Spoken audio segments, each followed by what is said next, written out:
Welcome to her whisper, where every story reveals hidden truths of love, family, and resilience. And now, let me tell you a story you won't forget. Jessica's voice had cut through the Christmas laughter like a blade.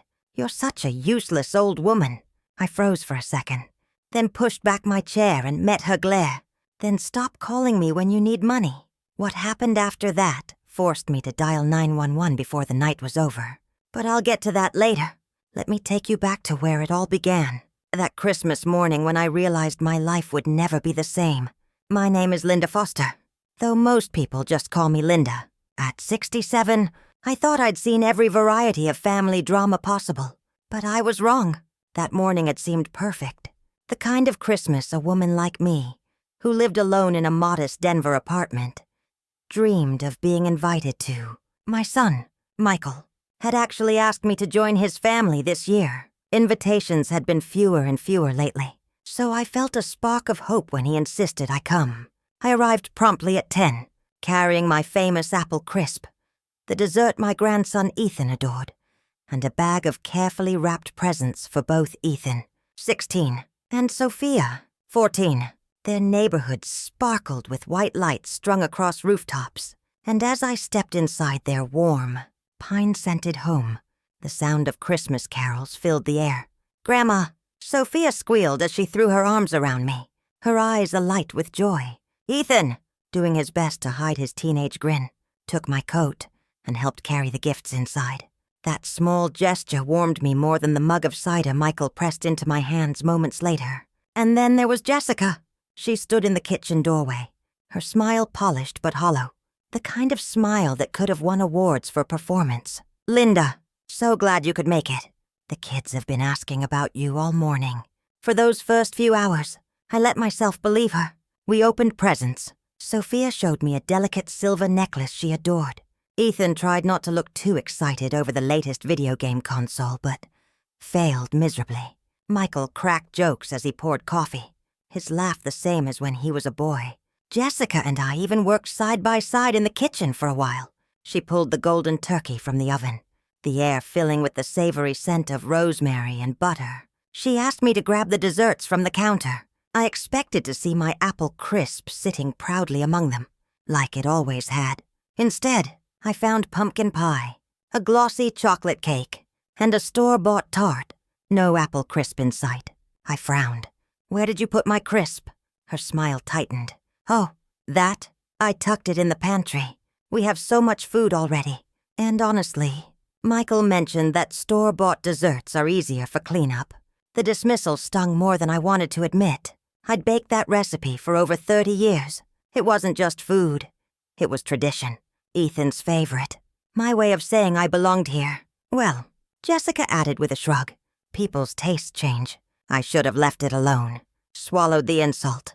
But there was something in her tone, the way she brushed aside decades of love and effort, that made me push back. "Jessica, I spent 3 hours yesterday making that crisp. The least you could do is serve it." That was when her mask slipped completely, and the first crack in our fragile holiday harmony appeared. Little did I know, it was only the beginning of a storm that would tear through everything I thought I knew about family. 3 hours. Jessica's voice sharpened like a knife. 3 hours to make a dessert nobody even asked for. This is exactly the problem. Linda, you just assume you're welcome to contribute. You assume we need your input. You assume we even want you here at all. The kitchen grew still. The bubbling pot on the stove hissed softly, filling the silence with a cruel rhythm. From the living room, I could still hear Michael and the kids laughing, oblivious to the battle erupting 10 feet away. "I brought dessert because that's what family does," I answered quietly. "I've been bringing apple crisp to Christmas dinner for decades. Long before you joined this family." Jessica's eyes flashed dangerously. "And what exactly does that mean? That I don't belong? That your recipes matter more than my decisions? Let me tell you something about family. Linda, family doesn't barge in and rearrange the fridge. Family doesn't criticize parenting choices. Family doesn't expect to be catered to just because they're old." Her words landed like slaps. "I've never done any of those things." "Haven't you?" she pressed, stepping closer, Last month you reorganized our refrigerator because you didn't like how I stored the milk. 2 weeks ago, you suggested Ethan needed more discipline. Should I go on? I felt heat rising in my chest. Every small gesture I had made, each attempt at helping, was being twisted into ammunition. I was trying to help. No. Jessica hissed. You were trying to control, just like you did with Michael when he was a boy. And now you're doing it with my children. Constant advice, little gifts with strings attached. The way you act like you always know better. That last accusation cut deep. Strings attached. Every gift I've given was from the heart. I've never expected anything in return. Her smile turned cruel. Oh, really? What about the money? The loans you hand Michael that never get repaid. The cash you slip him when you think I'm not watching. Do you think that doesn't come with strings? Do you think we don't feel obligated to keep you around because of it? I staggered back as though she had punched me. I give Michael money because I love him, because I want to help. No, Jessica shot back. You do it because it makes you feel powerful. You keep a running tab of your so-called sacrifices. Ethan's braces, Sophia's summer camp, the mortgage last year when Michael was between jobs. You never let us forget. Linda. My throat tightened. I opened my mouth to deny it, but the words caught. Hadn't I felt hurt when my help went unacknowledged? Hadn't I reminded Michael of the sacrifices once or twice in a moment of frustration? The doubt showed in my hesitation, and Jessica pounced. See, I knew it. You do keep track. You use it like a weapon. For a moment, all I could do was stare at her, my mind reeling. The woman standing before me wasn't just irritated. She was prepared, rehearsed even, with a list of every minor fault, every mistake, ready to hurl at me like knives. The clinking of silverware from the dining room brought me back. The kids' laughter floated in, unaware that their grandmother and mother were tearing each other apart just steps away. I thought of Ethan's hug that morning, Sophia's shining eyes when she opened her necklace. And I realized Jessica wasn't just rejecting my dessert. She was rewriting the rules of who belonged in this family and who didn't. You're wrong, I whispered, though my voice trembled. I've never used money or gifts to control anyone.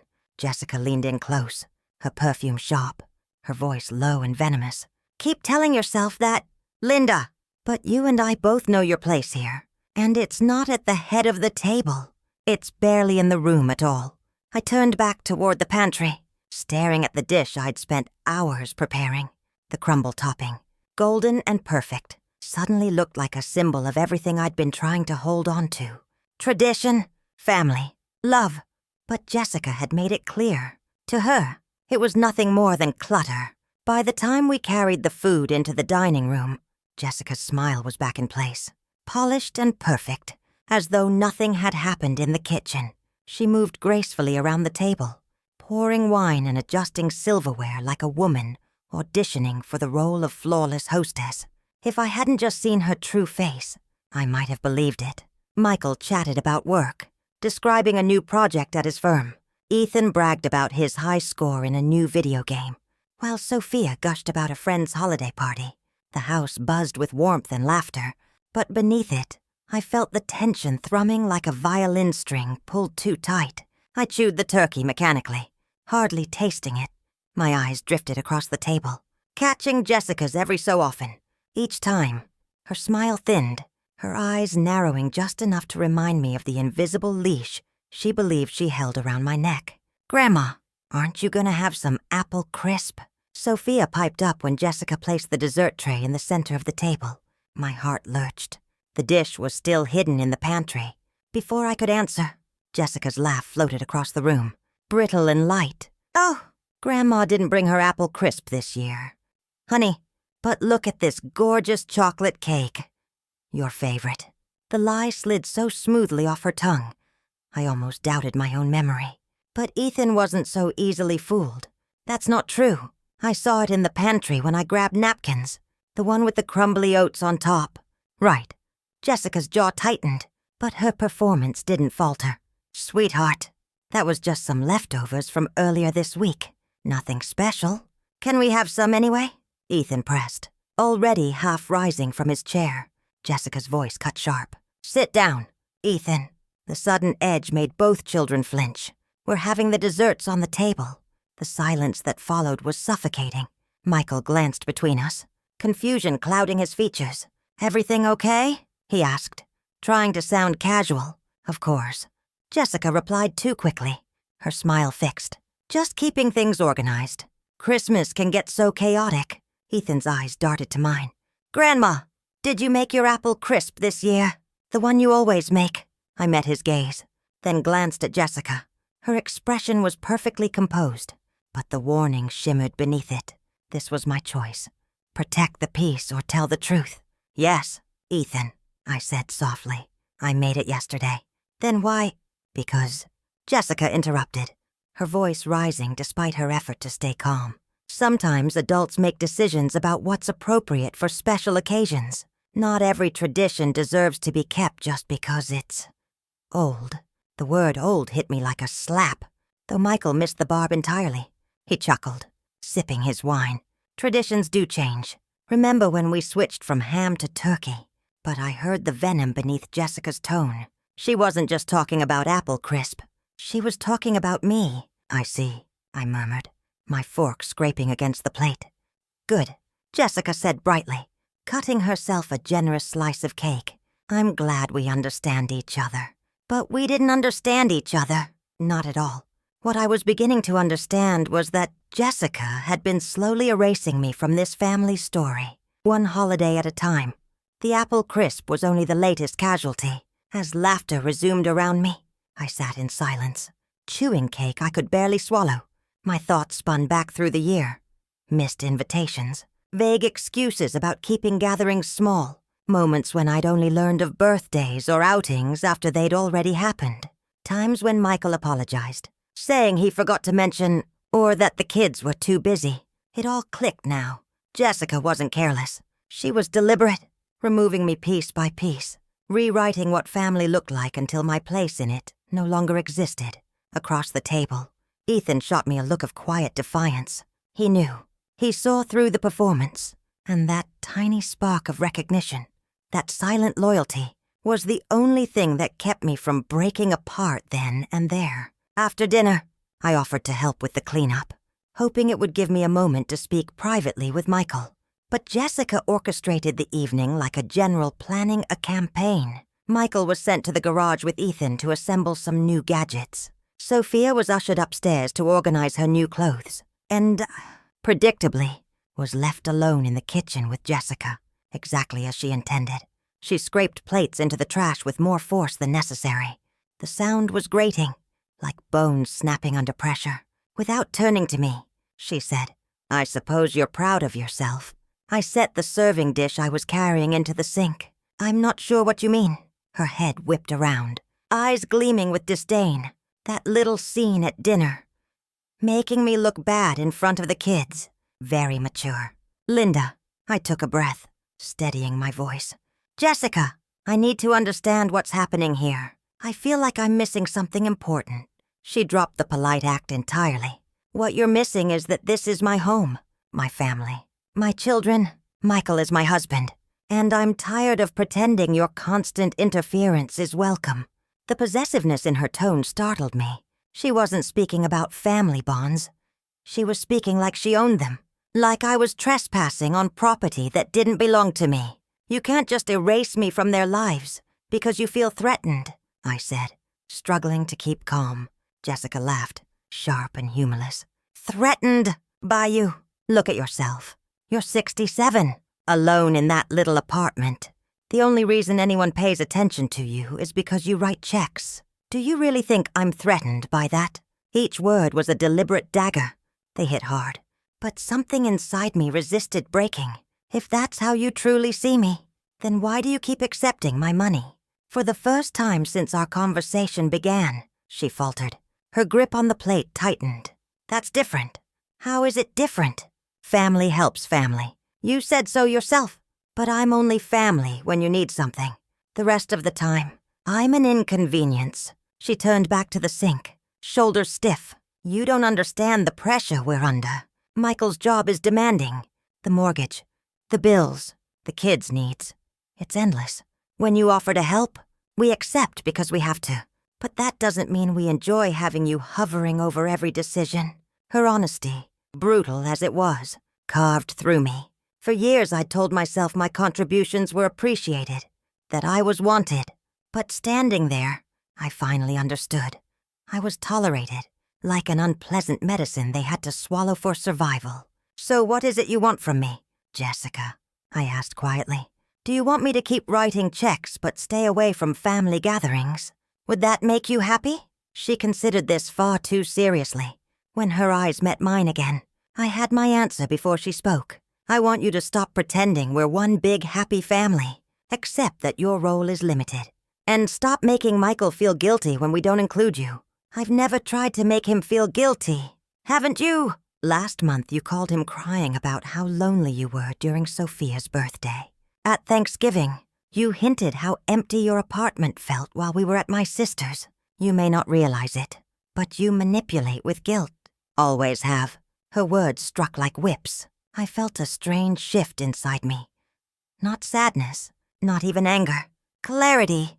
It was as if a bright light had suddenly illuminated a room I'd been stumbling in for years. "You're right," I said at last. Jessica blinked, thrown off balance. Yes, I assumed because I love Michael and the kids. That love was reciprocated. I assumed my help was appreciated. I assumed I was wanted. I let out a slow breath. But now I see the truth. Her smile faltered. Wariness crept into her eyes. "What truth?" "That you've given me a gift. The most valuable one I could have received this Christmas. You've shown me exactly where I stand. And now I can make some adjustments." A chill flickered through her expression. "What kind of adjustments?" I smiled. Calm, almost serene. "If my role is only financial, then let's treat it like business. No more random gifts. No more emergency loans. No more pretending. From now on, if you need money, you can ask for it directly.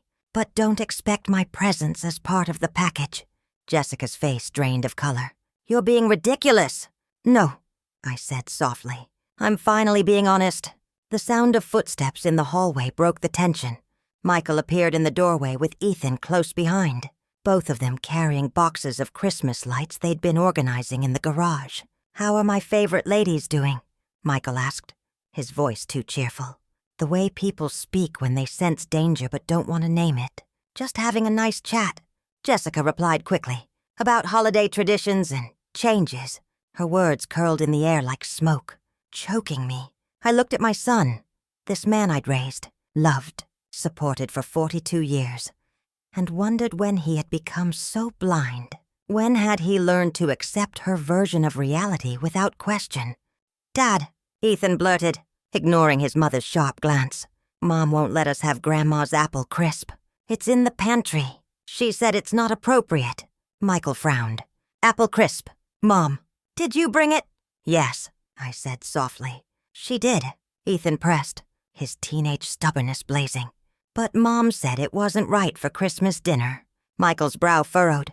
He looked at Jessica, confusion tugging at his features. Why would apple crisp be inappropriate? "It's tradition." Jessica's smile was thin, brittle. "I just wanted to keep things simple. Organized. You know how chaotic the holidays can get." Michael's attempt at diplomacy was almost painful to watch. "Well, maybe we can save it for later. Midnight snack or something." That was it. That single sentence told me everything I needed to know. In this house, Jessica made the rules, and Michael found detours to avoid confrontation. "Actually," I said, rising from my chair, "I think I should head home. It's been a long day. The protests were instant. Michael insisted it was too early. Sophia begged me to stay. Even Jessica offered a half-hearted suggestion of coffee and dessert, though the flicker of relief in her eyes betrayed her. No, I said, forcing a smile. "Thank you for a lovely dinner. But I'd better go." I hugged Ethan, who clung to me longer than usual, and kissed Sophia's forehead. Their warmth nearly broke me. I slipped on my coat, and Michael carried the dish of untouched apple crisp to the door. "Mom," he said quietly, his hand brushing my arm. "Are you okay? You seem different." I paused at the threshold, staring back into the beautifully decorated home where I'd just learned the truth. I was no longer truly welcome. "I'm fine, sweetheart." I lied. Just thinking about some changes I need to make in the new year. What kind of changes? He asked, his face concerned. Oh, nothing dramatic. I replied lightly, just reassessing priorities. He nodded, reassured, though he didn't understand. How could he? To him, a 67-year-old mother talking about reassessing sounded like harmless musing, not the beginning of a complete restructuring of our relationship. If you need anything, you know you can always call, he said. Of course, I answered, but we both knew calls had become perfunctory, rushed, filled with excuses. I stepped out into the cold Denver night, snowflakes settling on my shoulders. Driving home, I took the long route through neighborhoods glowing with lights, families framed in their windows around tables and trees. I wondered how many of those households were hiding fractures as deep as ours. Back in my small apartment, I set the untouched apple crisp on the counter. The sweet cinnamon scent filled the empty room. I sat with a cup of tea and pulled out a notebook. Not a grocery list, not a holiday plan, a ledger, line by line. I wrote down every loan, every emergency bill I'd covered, every check, every gift substantial enough to cut into my retirement. Ethan's braces, Sophia's camp, mortgage payments, car repairs, clothes, vacations. The total made my hands tremble, more than I had realized, more than I could afford if I wanted to keep my own dignity intact. But it wasn't just about money. Money could be earned, replaced, budgeted. What I had been spending, recklessly, foolishly, was something far more precious. My self-respect. For years, I had told myself I was buying closeness, but sitting alone in my kitchen, the truth pressed down on me. I wasn't buying love. I was buying tolerance, and I'd been calling it family. That night, I made a decision. I would never again pay for the privilege of being disrespected. Whatever came next, it had to be different. I had just finished my calculations when my phone rang. Michael's name lit up the screen. My stomach clenched. Instinct told me this wasn't just a casual call. Mom, thank God you answered. His voice was rushed, uneven. Listen, there's been a situation. Jessica called the police. She says you threatened her. The officers are here right now and want to talk to you. For a moment, the world tilted sideways. What? My voice came out hoarse. What on earth did she tell them? That you said you were cutting off all contact. That you made her feel unsafe. His words tumbled over each other. Desperate. Mom, please, just cooperate. They're going to call you. Minutes later, a firm knock rattled my apartment door. When I opened it, a woman in uniform stood there. Officer Karen Miller, according to her badge. She looked to be in her 40s, with steady eyes that suggested she'd seen more family battles than she could count. Mrs. Foster, she said, her tone calm, professional. Your daughter-in-law claims you made threatening statements today. Can I come in and hear your version? I invited her inside, forcing myself to keep my composure. If Jessica's goal was to rattle me, she had underestimated just how steady 67 years of living had made me. Officer Miller, I began. Jessica told me today that my role in the family is purely financial. She admitted they tolerate my presence only because I help with expenses. When I said I understood and would make adjustments, she apparently decided that meant I was a danger. The officer pulled out a small notebook. What kind of financial help are we talking about? I handed her the ledger I had been compiling just minutes earlier. Over the past 5 years, approximately $67,000. Mortgage payments, braces for my grandson, summer camp for my granddaughter, car repairs, all gifts or loans I never asked to be repaid. Her brows lifted slightly. That's a significant amount, and you're telling me you never expected repayment. I'm a mother, I said softly. I thought I was helping out of love. But tonight I realized I was paying for the privilege of being tolerated. Officer Miller's pen paused. She studied me for a long moment. Did you say anything that could reasonably be taken as a threat? I told Jessica that if my relationship with them was strictly financial, we should treat it like business. No more pretending. No more family dinners where I wasn't welcome. If they needed money, they could ask directly. I shook my head. That's not a threat. It's a boundary. She gave a small nod. It doesn't sound like a threat to me either. More like an overdue line in the sand. Relief washed through me. but it was mixed with something else. Anger. Clean, sharp, unfiltered anger I hadn't allowed myself to feel in years. Jessica hadn't just humiliated me at dinner. She hadn't just lied about my traditions or dismissed my presence. She had weaponized the police, painting me as unstable to cement her control. "Mrs. Foster," Officer Miller said, closing her notebook. "I'll need to document this for the record. But as far as I can see, this is a family disagreement, not a criminal matter." After she left, silence filled my apartment. I sat there for a long while, hands wrapped around a cooling cup of tea, replaying the day in my mind. And yet, beneath the exhaustion, something felt different. I wasn't devastated. I wasn't scrambling to fix things, to call Michael and apologize just to keep the peace. I was angry, and for once, I let myself sit in that anger, let it burn away the fog of guilt and obligation that had clouded me for years. Jessica thought she'd won, but by calling the police, she'd made a mistake. She had pushed this conflict out into the open, where it could be measured, recorded, judged by someone neutral. And under that light, her cruelty was impossible to disguise. For the first time in years, I realized something. I wasn't powerless. I had a voice, and I was finally ready to use it. My phone buzzed again not long after Officer Miller left. A text from Michael lit up the screen. Mom, I'm sorry about the police thing." Jessica was upset and overreacted. "Let's talk tomorrow." "Okay." Even now, after she humiliated me, after she twisted my words into threats, he framed it as if she had simply been upset, not malicious, not manipulative, just upset, as though I bore equal responsibility. I didn't respond. Instead, I opened my laptop. The truth had been gnawing at me since I left their house. Jessica had always been vague about her life before Michael. Where she went to college, where she worked, even her maiden name. After 8 years, I realized I knew almost nothing about her past. I started searching. Michael had met her in late 2015 at a Denver coffee shop where she was working as a manager. That much I remembered. But when I combed through public records, old business listings, even archived employee rosters, there was nothing. It was as though she had appeared out of thin air. Then I dug deeper. Court records.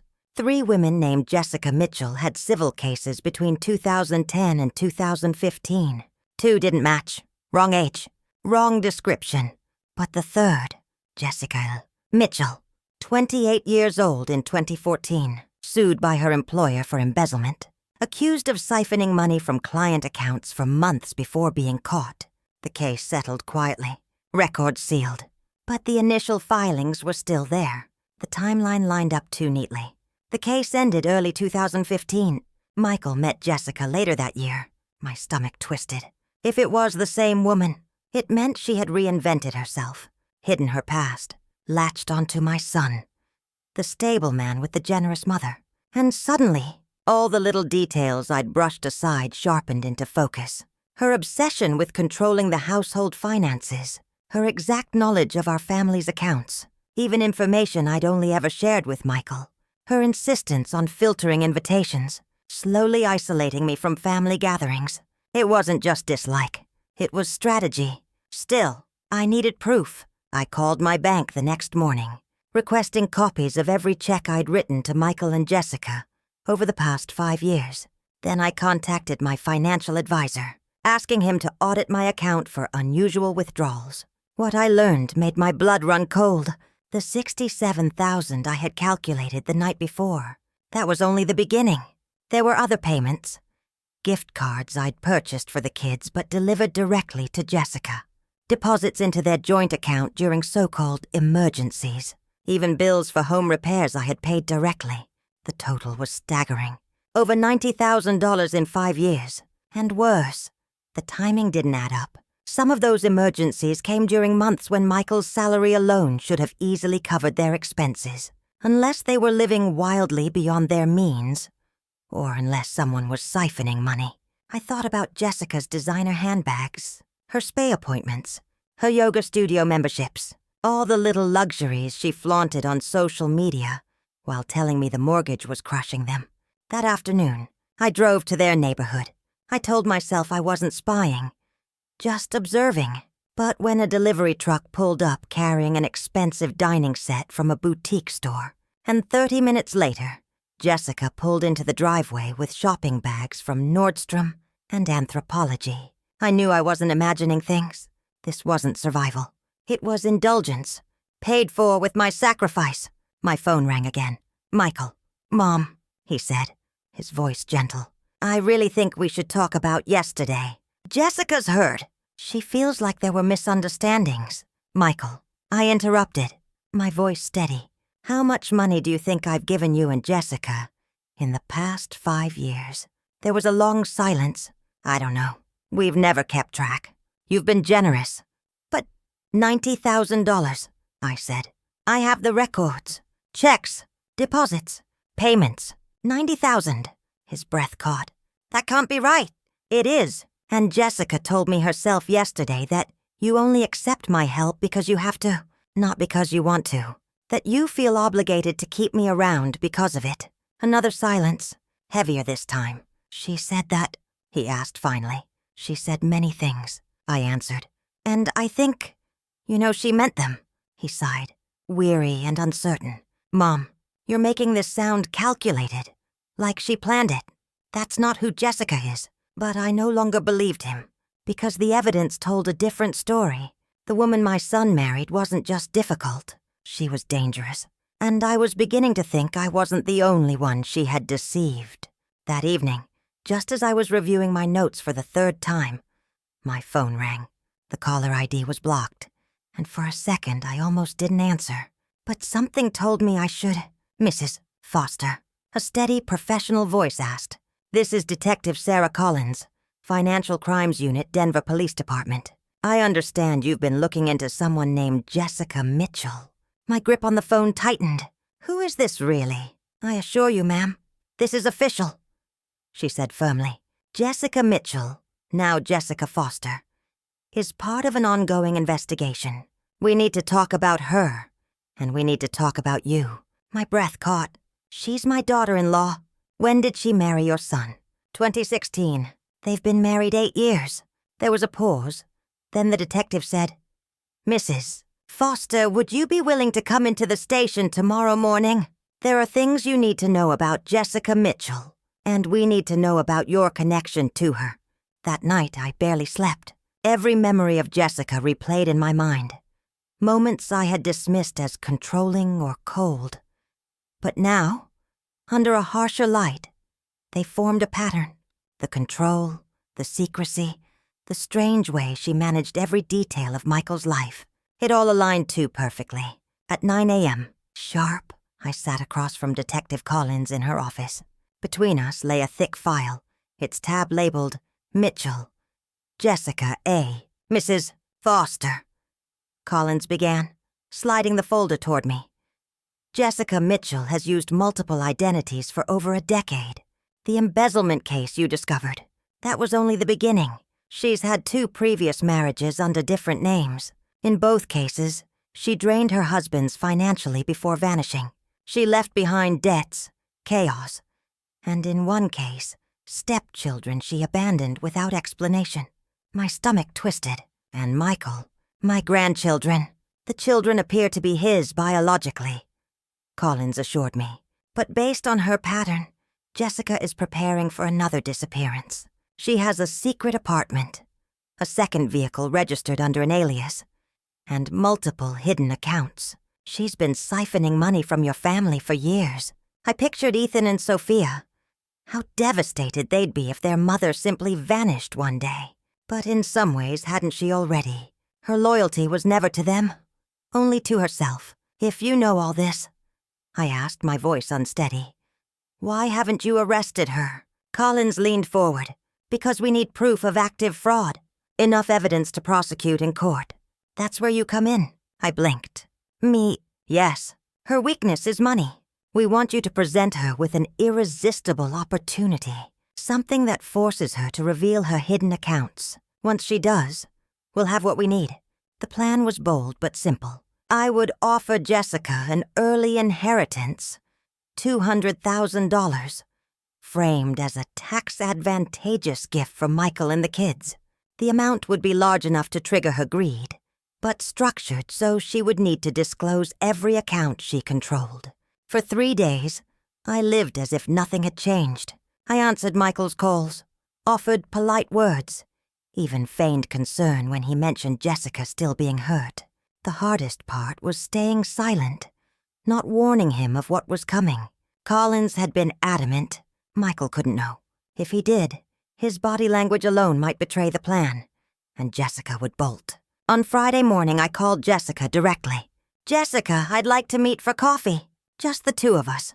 There's something important I need to discuss." She hesitated. I could hear the suspicion in her pause. But greed has a way of silencing doubt. She agreed. The cafe downtown had already been wired for surveillance. Collins and her team blended in among the patrons, pretending to scroll on their phones or type on laptops. To anyone else, they were just ordinary customers. Jessica arrived exactly on time, polished as always. She wore a silk blouse, designer heels, and her usual air of superiority. Her smile was polite but guarded. "I've been thinking," I began softly, keeping my tone subdued, "about our conversation on Christmas. You were right about many things. I've been too involved. I need to respect your boundaries. I want to make amends. Do something that benefits your family, without requiring me to be there constantly." Her suspicion eased a fraction. "Go on." I slid a folder across the table, the one prepared by the detectives. Inside were forms and draft documents, carefully staged. I'm ready to give Michael and the kids a gift. $200,000. But I need to structure it properly to avoid unnecessary taxes. That means documenting all of your accounts. Joint, personal, even household. Her eyes lit up before she could stop herself. "That's very generous." If she had been honest, she would have suggested Michael be part of the meeting. But instead she leaned forward eagerly. "Michael's so busy, and honestly, I handle all the finances anyway. It would be easier if we just worked directly together. Hook, line, sinker." For 20 minutes, Jessica rattled off account numbers, balances, and even details about a consulting business I had never heard of. She was meticulous, almost proud, her greed overtaking her caution. What she didn't know was that every word was being recorded. 3 of the accounts were under false names. One was quietly receiving transfers from their household account. I sipped my coffee slowly, forcing my hands not to tremble. And in that moment, a thought burned in my mind. "For once, Jessica, your lies are finally working against you." The next morning, I was sipping tea by my kitchen window when the phone rang. It was Michael. His voice trembled. "Mom, Jessica's been arrested. They said she's wanted for fraud in 3 states. They're saying she isn't even who we thought she was."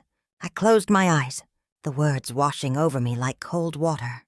Part of me had expected this moment, but hearing it spoken aloud was still jarring. Michael's voice cracked. Detectives showed up at the house at dawn. They had a warrant. "Jessica!" She tried to argue, but they had everything.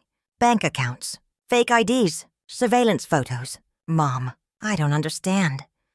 How could she have hidden all this from me?" "Because you didn't want to see. I thought, because love can blind even the wisest of men. But I didn't say that. Not yet. Instead, I listened as my son unraveled. The kids, they're confused." Sophia cried when the officers led her mom away in handcuffs. Ethan just stared. He wouldn't even look at me. My heart ached for them. For Michael, too. But beneath the sorrow was something else. Relief. Jessica's grip had finally been broken. Later that afternoon, I visited their house. The air inside felt different without Jessica's calculated presence. Still heavy, but no longer suffocating.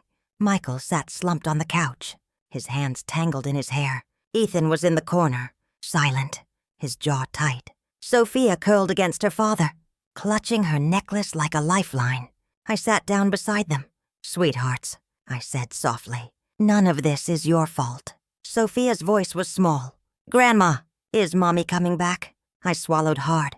That's something the grown-ups will need to figure out. But no matter what happens, you are safe, and you are loved. Ethan's eyes flicked to mine. "You knew, didn't you?" "You knew something was wrong."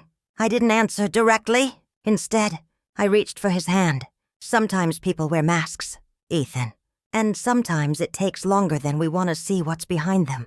But what matters now is that the truth is out. Michael finally lifted his head. His face was pale, haunted. Mom? I should have listened to you. I should have noticed. I touched his shoulder gently. Michael, you trusted your wife. That isn't a crime. It means you have a good heart. She took advantage of that, of all of us. Tears welled in his eyes, and for a moment, he was my little boy again. Lost, seeking comfort he couldn't find on his own. The following days blurred into a whirlwind of police interviews, court hearings, and media whispers. Jessica's face appeared in the local paper, a mugshot beneath the headline, "Suburban Mother Arrested in Multi-State Fraud Scheme." Detective Collins called me personally. We have her, Mrs. Foster. The evidence you helped us collect sealed the case. She won't be going anywhere for a long time. Thank you, I told her. But what I wanted to say was, thank you for giving me my family back.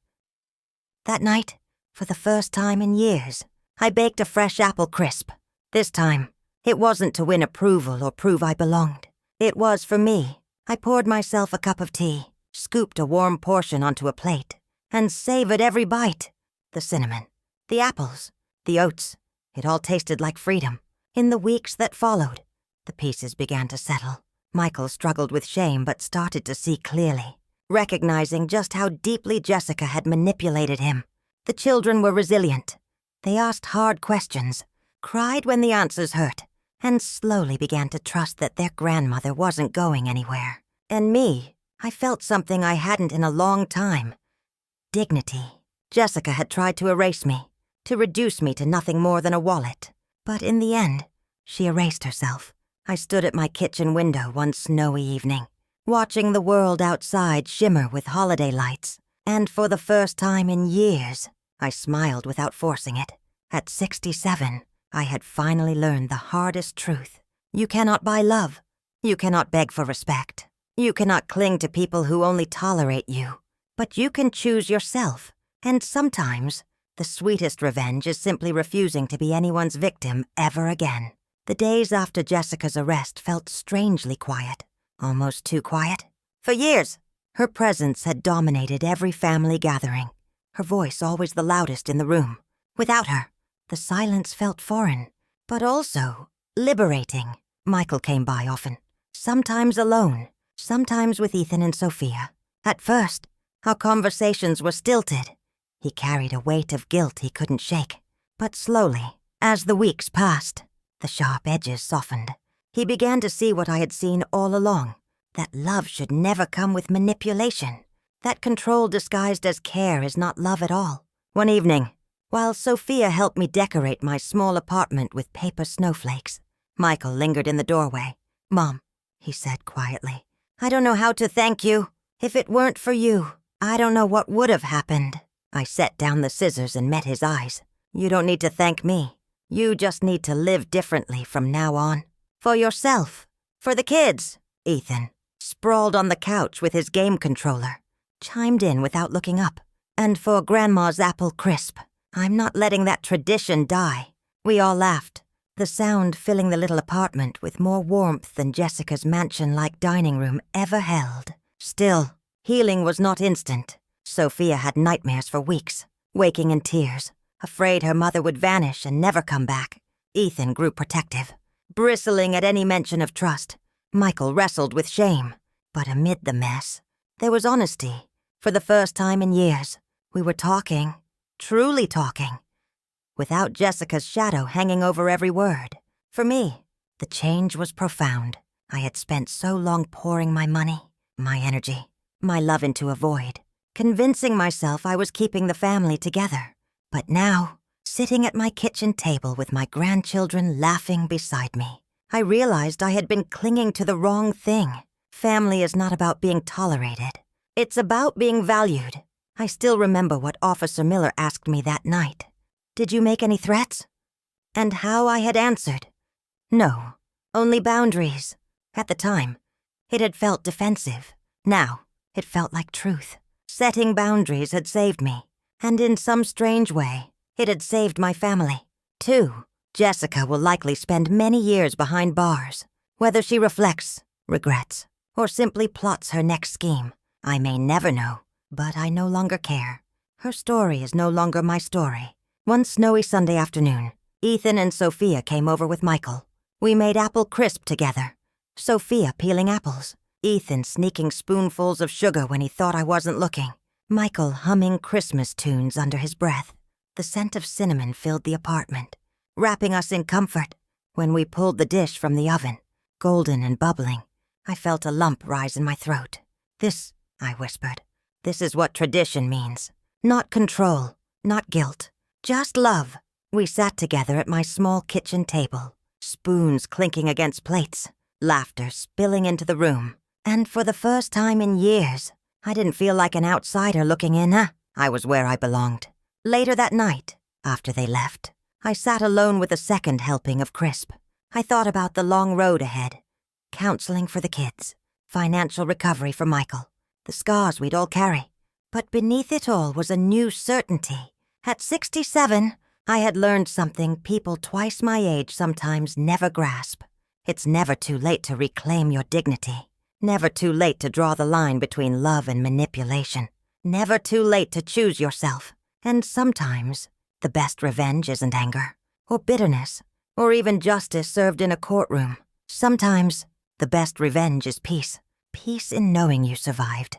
Peace in knowing you stood tall. Peace in knowing you will never again pay for the privilege of being treated like less. As I washed the last dish and looked around my quiet kitchen, I smiled. Because finally, after years of trying to hold on to a crumbling illusion, I had found something better, myself. Thank you so much for watching this story until the end. If there were any shortcomings, I sincerely apologize. Your support means the world and gives me strength to keep sharing more heartfelt stories.